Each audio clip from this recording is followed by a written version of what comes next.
So there is noises that the Eubank Jr. vs Conor Benn announcement press conference is next week, apparently. A lot of noise around that.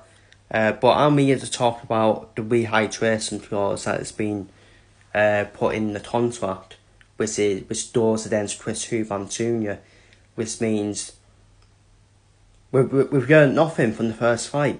Once again, the Conor Benn team are training Chris Eubank Jr., are training him down. Because Chris Eubank Jr., against Sarah Meta, he was over, when he was in the win, he allowed to do over £175. It doesn't, obviously on your stale, it looks completely different on the stale because the stale is a limit, while in the win, you can do above that, to be fair. Yeah, a lot of fighters have, to be fair, and the rehydration clause is dangerous. It is dangerous, and we're not learning, are we, in this fight? We are not learning. We're not learning from the lessons of the first fight. The first fight being postponed because of the failed trust test, and now once again, the Conor Benn and Eddie Hearn and his team trying to give Conor Benn the massive advantage. But hang on a minute, Eddie Hearn said it was a mismatch in Conor Benn's favour. So why do you need a rehydration clause? This shows to me that Conor Benn is not actually good as people make out. And he isn't. Let's be real. You look at his last two fights, which were tune-ups in America. He was shite. He was absolutely shite. And now I'm wondering was at 154 as well. He's finished though. Conor Benn's career is already finished before he even started. Because all of a sudden now, he's taking this fight at 160. As Chris Eubank Sr. said, he's finished now at 147, Conor Benn. Because if he decides to go back to 147, his career is done. It's ruined. Because you're done from 160 and you're using all that pounds to go back to 147. And we've already seen Chris Eubank Jr. when the first fight got cancelled. He looked ill. He looked pale and ill when he got trained down. And once then, it's going to happen again in this fight, where Conor Benn's team, they don't really care about the fighter's safety. They don't really care about Chris Eubank. And you know what? When they said it was going to be violent, you know what? It will be violent in the win. And unfortunately, I'm worried about Chris Eubank Jr. Going into the win. With the rehydration clause against him. It's an absolute disgrace, man. Absolute disgrace. Conor Benn, who's failed a drugs test that he's not been cleared for, and yet he gets the benefit of that. It's an absolute joke. Absolute joke, man. It's an absolute joke. But, Conor Benn, unicorns, Conor Benn, mental health, Conor Benn's only playing mental health because he knows he got caught trying to cheat. It's not fair, everyone against me. Shut up, absolute wanker. Because he is. If you're a real boxing fan, you should want Chris Eubank Jr. to win this fight. Only the people that believe in PR believe Conor Benn. That believe in Conor Benn and all that. And Conor Benn, but he's a nice guy. he's a nice guy. He's a nice guy. But the way he's been talking to the guys of Wayne Garcia and all that, oh, you won't give us some, tell Pro, you won't give us some. Yeah, he's trying to sell it. Fair enough, he's trying to sell. But this is a fighter who's going to be remembered for failing drugs tests, and he hasn't won an area title in his career. Chris Eubank Jr. is at a higher level than Conor Benn.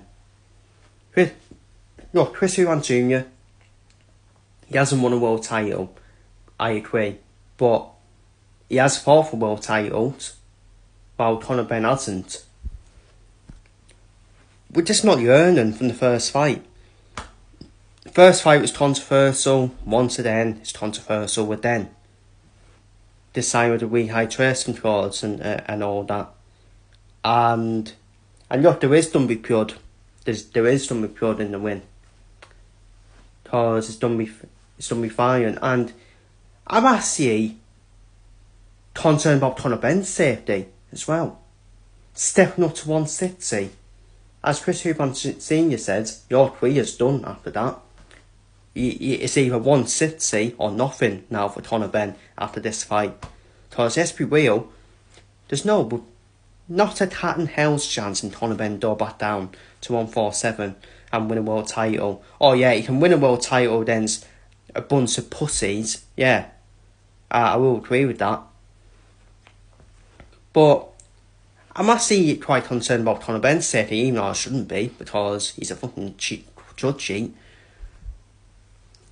And people say he's been cleared. Well, what's he been cleared of? How's he been cleared? Oh yeah, because the British board has no bite in them. British board, the boxing British board of no control. That's what they are. Money talks, baby. Money talks. That's what it is. A governing body only cares about the money. Imagine my shock. Conor Benn should be banned permanently. Just like the other failed judge sheets as well. It's not fair. Stop this agenda. I am not an agenda. I've said the same about Canelo Alvarez, Tyson Fury, and all of them. All the fighters that failed judge tests in the past. I've never liked this fight from the start. It's an absolute shambles. It's a circus. It's a money fight. It's a fancy fight. All about nostalgia because the fathers fought. Both of them are nowhere near the fathers' levels. Simple as that. And it's just a better version of a Misfits fight. We'll talk. This is actually a real boxing fight. And we have weight divisions for a reason. As well. And rehydration clauses are dangerous, people. They are absolutely dangerous. And this ain't gonna end well. Either. Obviously, I'll still do a prediction for it. Chris Eubank Jr. at the end of the day should still win, in my opinion. He can't yet a 147 fighter. Well, let's be real, Conor Benn is not a 147 fighter now. He isn't. He's either 154 and 160 now after his last two tune-ups. And when you see Conor Benn go back to 147, he will look ill. As well. So, don't like this fight. I don't like this fight at all. And this saga keeps on continuing. Just adding more controversy to it. So, feel free to leave your thoughts down below on the rehydration clause being involved in the fight. I think it's an absolute disgrace. And I think this fight should be pulled if the rehydration clause does not get removed. And I can see Chris Eubank Senior having very strong words about this as well. And trying to stop this fight as well. From happening just like he did in the first fight. So, feel free to leave your thoughts down below in the comments anyways. And see you all in the next video.